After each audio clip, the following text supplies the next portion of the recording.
భాస్కర్ గారు జగన్మోహన్ రెడ్డి గారు మన ప్రకాశం జిల్లాలో వెలుగొండ ప్రాజెక్ట్ని ప్రారంభించాడు, అంకితం చేశారు ఆయన. విషయం ఏంటంటే అందులో నీళ్ళు లేవు, రిజర్వాయర్లో నీళ్ళు లేవు. జస్ట్ ఊరికే ఎలక్షన్స్ వస్తున్నాయి కాబట్టి రేపు ఎలా ఉంటుందో ఏంటని ముందే వచ్చాడు, బిల్డప్ ఇచ్చాడు. నేనే పూర్తి చేశాను, నేనే ఓపెన్ చేస్తున్నాను, రేపు మళ్ళీ గెలిచి వచ్చి నీళ్లు వదులుతాను అప్పుడు అన్నారు. ప్రస్తుతానికైతే ఆ ప్రాజెక్టులో నీళ్ళు లేవు. అట్లాగే మొన్న హంద్రీనేవా కూడా కుప్పంకి నేను నీళ్ళు, చంద్రబాబు నాయుడు గారు పులివెందులకు నీళ్ళు ఇచ్చాడు కాబట్టి నేను కూడా కుప్పంకి ఇచ్చాను అనిపించుకోవడానికి ఒక డ్రామా అక్కడ క్రియేట్ చేశారు. ఎక్కడి నుంచో నీళ్లు తెచ్చారు, పోసారు, అరేంజ్డ్ గేట్లని లిఫ్ట్ చేసి నేను కుప్పానికి నీళ్ళు ఇచ్చాను, చంద్రబాబు ఏం చేశాడు అసలు మీరు ఆలోచించుకోండి అని చెప్పి ఆయన నోటుకు వచ్చినట్టు మాట్లాడాడు. ఓ గేట్లు ఎత్తిన మర్నాడే వచ్చి ఆ గేట్లు బిక్కెళ్ళిపోయాడు. అంటే ఎంత దారుణంగా ప్రజలను మోసం చేయొచ్చు, ఎంత ఈజీగా మోసం చేయొచ్చు. ఆయన మీడియా భజన ఎట్లాగా ఉంటుంది కాబట్టి చాలా ధైర్యంగా చేస్తున్నాడు ఇలాంటివన్నీ. మనం అంతకుముందు అప్పట్లో, ఇప్పుడు కాదు 25 ఏళ్ల నాడు వినోదం అని ఒక సినిమా వచ్చింది, శ్రీకాంత్ హీరో.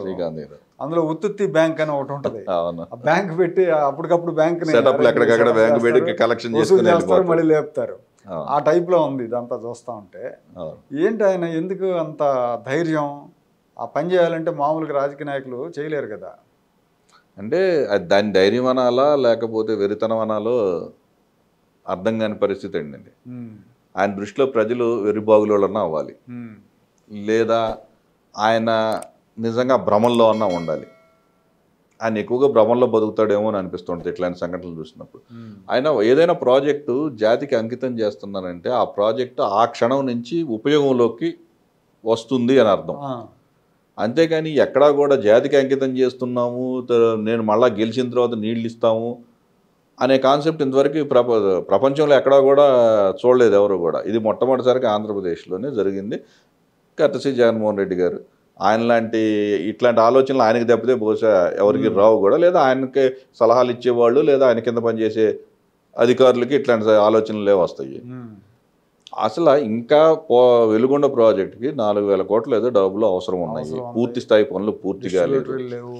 ఈయనే గతంలో డిస్ట్రిబ్యూటర్ల సంగతి కాదండి, అసలు ముందు ఫీడర్ కెనాల్స్ పూర్తిగా ఫీడర్ కెనాల్స్ తర్వాత కాంపెన్సేషన్ దీనికి ఇవ్వలేదు, నిర్వాసితులకి పరిహారం ఇవ్వలేదు. ఏవి కాకుండా ప్రాజెక్ట్ పూర్తయిపోయింది అంటారు. దానికి ఆ భజన మీడియా ప్రాజెక్ట్ పూర్తయింది, వంది మగదులు ప్రాజెక్ట్ పూర్తయింది అంటారు. రికార్డుల ప్రకారం చూస్తే అండి, నిర్వాసితులు గ్రామాలను పూర్తి స్థాయిలో అందుబాటులోకి వచ్చిన తర్వాత ప్రతి ఒక్క నిర్వాసితుడికి పరిహారం అందితేనే ప్రాజెక్ట్ కంప్లీటెడ్ అంటారు. అప్పటిదాకా ప్రాజెక్ట్ పెండింగ్ స్టేటస్ టెక్నికల్గా మాట్లాడితే స్టేటస్లోనే చూపిస్తూ ఉంటారు. ఈవెన్ నాగార్జున సాగర్ కూడా చాలా కాలానికి ఎప్పుడుకో 20-30 ఏళ్ళ నాటికి ఆ సెటిల్మెంట్ పూర్తి చేసిన తర్వాత ప్రాజెక్ట్ కంప్లీటెడ్ అన్నారు. ఇది కూడా అంతేనండి. అసలు ఇక్కడైతే ఏమీ లేదు. ఆయన ఈ టనళ్ళు ఇవన్నీ కూడా రాజశేఖర రెడ్డి గారి హయాంలో కాలువలు దువ్వారు మెయిన్ డ్యామ్ కంటే కూడా. చంద్రబాబు గారి హయాంలోనే మెయిన్ డ్యాము ఒక టనల్ పూర్తయిపోయింది. నిన్న ఈయన తిరిగిన టనల్ కూడా బాబు గారి హయాంలో పూర్తయినాయి. ఎప్పటికీ కొన్ని ఫోటోలు మనం పర్టికులర్గా చూస్తే కొంతమేర పనులు ఆగి ఉన్నాయి. ఈ 2వ టనల్ కూడా పూర్తి చేసాం, అంతా అయిపోయింది అనేదో ఈయన చెప్పుకున్నాడు. నీళ్లు లేని ప్రాజెక్టుగా అది ఇప్పటికే ప్రకాశం జిల్లాలో నవ్వుల పాలైపోయింది. ఇక కుప్పంలో నీళ్లు సంగతి ఆ ప్రహసనం అంతా అందరూ చూసేసింది. గేట్లు పెట్టి నీళ్లు ఆపి ట్యాంకర్ల కాలువల్లో నీళ్లు నింపి గేట్లు ఎత్తడం అనేది ప్రపంచ చరిత్రలో అయితే మాత్రం ఎప్పుడు జరిగి ఉండదు. కుప్పం వాళ్ళకి బాగా అర్థమైందండి అసలు ఎన్ని రకాల మోసాలు ఉంటాయి, ఇది కూడా ఒక రకమైన మోసమే అని. కనీసం మోసం చేసేటప్పుడు 2-3 రోజులు ఆగిన తర్వాత గేటు బీక్కిల్లా బాగానే ఉండేది. పూర్తిగా ఆయన ఇంటికి వచ్చి నిద్ర కూడా లేకపోక ముందు గేటు బీకేశారు. ఈ విధమైన హాస్యాస్పదమైన నిర్ణయాలు. దీన్ని వాళ్ళ వంది మాగదులు వాళ్ళ కేడరు అబ్బో అహో అని చెబుతారు. కానీ ఆయన ఏమంటాడు, ఎన్నికలకి 6 నెలల ముందు టెంకాయ కొడితే అదంతా నాటకం, మోసం చేసినట్టే. గెలిచిన వెంటనే చేయాలి, ఏదైనా చేస్తే చిత్తశుద్ధి ఉందంటే అది. అవును, 6 నెలల ముందు ప్రారంభోత్సవాలు చేసిన ఇవన్నీ జనాలు మోసం చేసినట్టే చివరి నిమిషంలో అని గొంతు చించుకుని అరిచాడు. అవే ఈయన చేస్తున్నాడు. దీన్ని అడిగేవాళ్ళు ఎవరు లేరనే ధైర్యం, లేదా నా ముందు మాట్లాడరు కదా అనే ధైర్యం, అంతకుమించి వేరేదేం లేదండి. కానీ దీనివల్ల నష్టం ఏమవుద్దంటే ఆ ప్రాజెక్ట్ ఉన్న ప్రాంత ప్రజలు మాత్రం మోసపోయామని భావిస్తారు. ఈ మోసాలకు అంతులేదా అని. అందులో ముఖ్యంగా వెలుగొండ ప్రాజెక్టుకి సంబంధించి ప్రకాశం జిల్లా ఆ ప్రాంతం నీటి కరువుతో అల్లాడిపోతూ ఉంటుంది. 2 రాష్ట్రాల్లో అత్యంత కరువు ప్రాంతం అది. పక్కనే నల్లమల అడవి ఉన్నా కూడా అక్కడ నీటి చెమ్మనేది కనపడదు.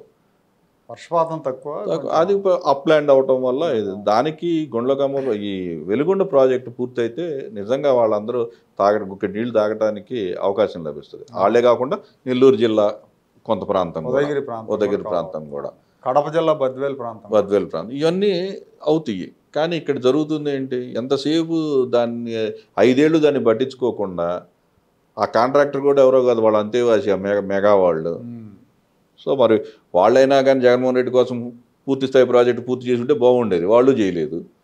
మరి ఈరోజు ఎన్నేళ్ళు అంటే 2004 నుంచి మెయిన్ డ్యామ్ కట్టకుండా కాలువలు తవ్వటం, కాలువలు వేస్తే జలయజ్ఞం పూర్తయిపోయిందని ఈ నాన్నగారు భావించారు.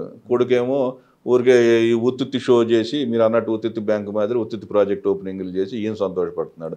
కానీ రెండింటి మధ్యలో ఆ ప్రాజెక్ట్ని మేజర్ పార్ట్ కంప్లీట్ చేసిన వ్యక్తిని నమ్మొద్దని ఎదురు చెప్పారు.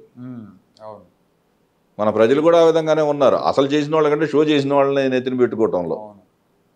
కానీ అది ఖచ్చితంగా రేపొద్దున ఎన్నికల్లో గెలిచిన తర్వాత మళ్ళా చంద్రబాబు నాయుడు గారు ఇంకో ప్రారంభోత్సవ శిలాఫలకం వేసుకోవాల్సిందే దానికి. ఈ మోసాలు చివరికి వచ్చేసరికి విపరీతంగా ప్రజల్ని గారడీల్లోనో మాయలోనో ముంచి మళ్ళీ గెలవాలని చేసే ఆలోచనలో భాగంగానే చూడాలి మనం. Okay, thank you.